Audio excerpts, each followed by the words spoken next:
Three-wheeled vehicles were introduced in the 1990s as exotic concept vehicles. This one is like a motorcycle on steroids. It has what's called a reverse trike design, 2 wheels in front and 1 in the back. It hugs the road like a race car, yet is legal to drive through city streets.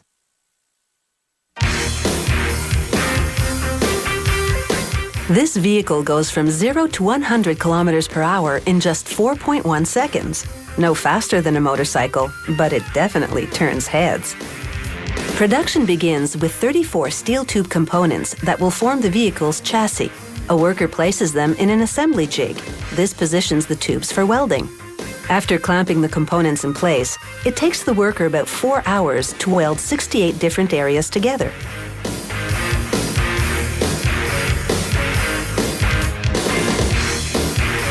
For efficiency, 13 of the larger, more complex structures are pre-assembled.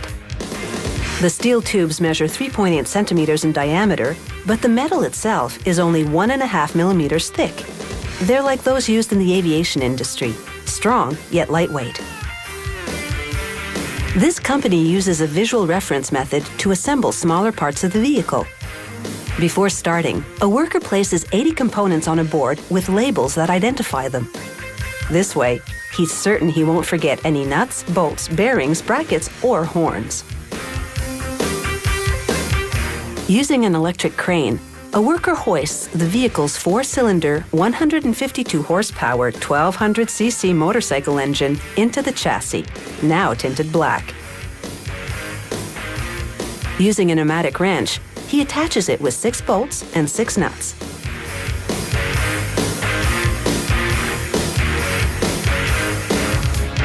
Here, a worker assembles the 50 parts that make up what's called the footbox.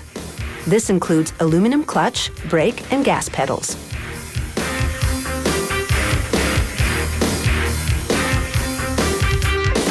The brake pedal is thicker to withstand more aggressive use. The vehicle decelerates from 100 kilometers an hour to 0 in just less than 29 meters. He coats part of the brake pedal with a liquid sealant so vibrations won't loosen it.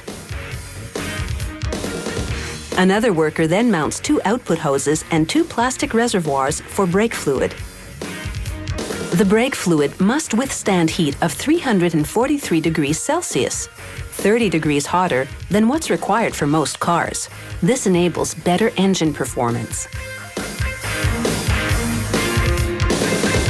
He installs the footbox onto the front of the chassis using 3 bolts. Controlling the speed with the footbox is crucial, since top speed for the vehicle is 230 kilometers an hour.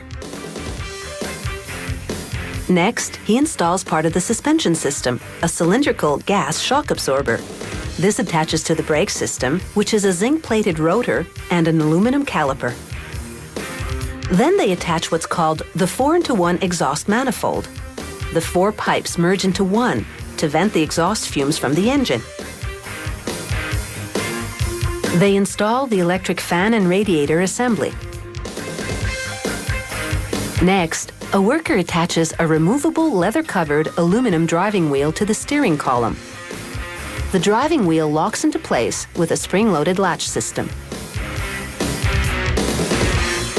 Just like a race car, you attach the steering wheel after you sit in the driver's seat so that you can get inside the vehicle. The collapsible steering column is part of the instrument cluster. This includes dials showing the vehicle's speed, mileage, and fuel. There are also switches for turning signals, hazard flashers, high and low beam lights, and to start and kill the engine. Next, workers install the rear wheel to another part of the suspension, called a swing arm. They attach it with 1 bolt that's nearly half a meter long and 2 smaller bolts. Workers then install a chain on the rear wheel assembly. When the vehicle's running, the chain's 94 links revolve on 2 sprockets to make the wheel turn. Rubber O-rings on each link prevent dust from damaging the chain. Finally, workers attach 19 molded fiberglass body parts. This factory offers 6 standard colors and several custom colors. When assembled, the vehicle is nearly 3.5 meters long, almost 2 meters wide, and just over a meter high. If you have a motorcycle license and a spare $50,000, you too can burn the pavement on this mean set of wheels.